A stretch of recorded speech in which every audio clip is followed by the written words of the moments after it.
여러분, 크리스마스 하면 뭐가 떠오르세요? 아마 다들 비슷한 그림을 생각하실 텐데요. 오늘은 우리가 그냥 지나쳤던 크리스마스 이야기 속에 숨겨진 정말 엄청난 의미를 한번 파헤쳐 보려고 합니다. 생각보다 훨씬 더 깊고 강렬한 메시지가 숨어 있거든요.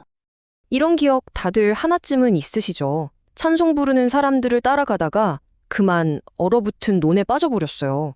아, 정말 발이 시렸겠네요. 그쵸? 많은 분들이 크리스마스 하면 이런 개인적이고 좀 아련한 추억들을 떠올리실 거예요. 바로 이분처럼요. 하지만요, 우리가 아는 캐럴, 또 아기 예수 모형 같은 것들, 이게 크리스마스 이야기의 전부일까요? 사실 이건 껍데기에 불과해요. 지금부터 그 껍데기를 한 겹 한 겹 벗겨내고 그 안에 숨겨진 진짜 아주 파격적인 메시지가 뭔지 한번 들여다보겠습니다. 자, 그럼 시작해 볼까요? 이 이야기의 진짜 힘을 알려면요, 우리가 흔히 보는 이미지, 그 너머를 봐야 합니다. 마치 탐정처럼 몇 가지 단서들을 따라가 볼 거예요. 자, 첫 번째 단서입니다. 이게 정말 중요한데요. 핵심은 누가 태어났냐가 아니에요. 바로 어디서 태어났냐, 이 장소에 그 비밀이 숨어 있습니다. 보세요. 당시 세상의 중심은 단연 예루살렘이었죠.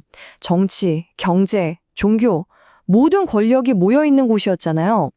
그런데 메시아는 거기서 태어나지 않았어요.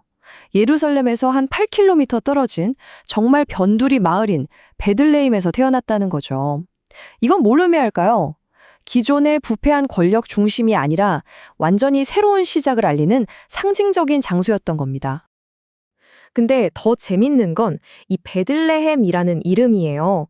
원래 이 마을의 옛날 이름은 에브랏이었는데 풍요라는 뜻이었대요. 그러다 베들레헴, 즉 떡집으로 이름이 바뀐 거죠. 어때요? 나중에 생명의 떡이라고 불리게 될 존재의 등장을 예고하는 것 같지 않으세요? 정말 기가 막힌 우연이죠.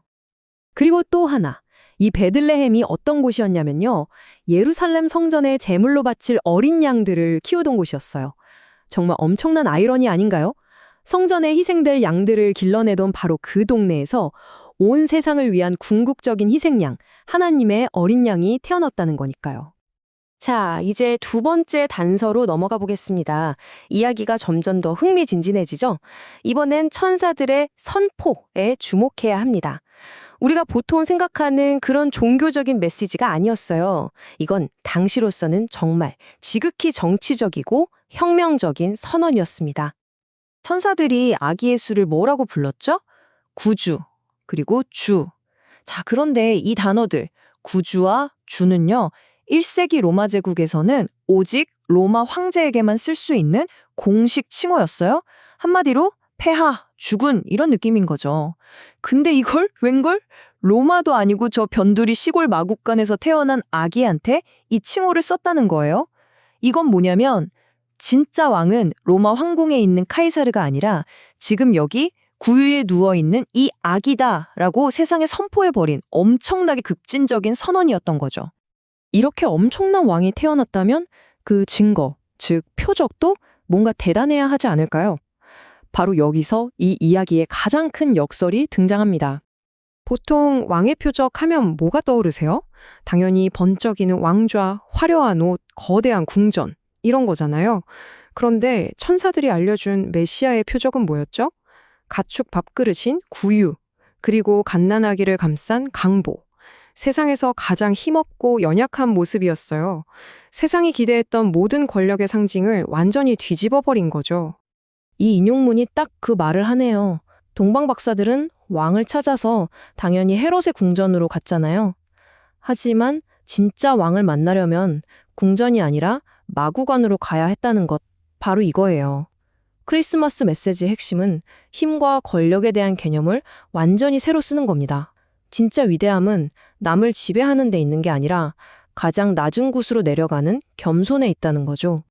자, 여기까지가 2000년 전 이야기인데 그럼 이 오래되고 어떻게 보면 좀 급진적인 이야기가 지금 오늘을 사는 우리에게는 도대체 무슨 의미가 있을까요? 그 답이요, 생각보다 훨씬 더 직설적이고 우리 삶과 맞닿아 있습니다. 그동안 교회는 보통 좋은 일, 그러니까 자선활동 같은 걸로 세상에 기여하려고 많이 노력해왔잖아요. 그런데 요즘 세상이 좀 달라졌어요.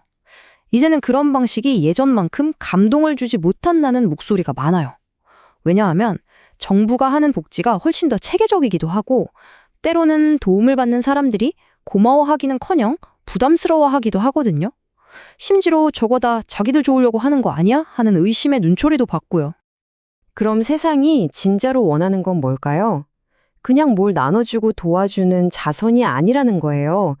그것보다 훨씬 더 근본적이고 어려운 것, 바로 공의를 보여달라는 겁니다.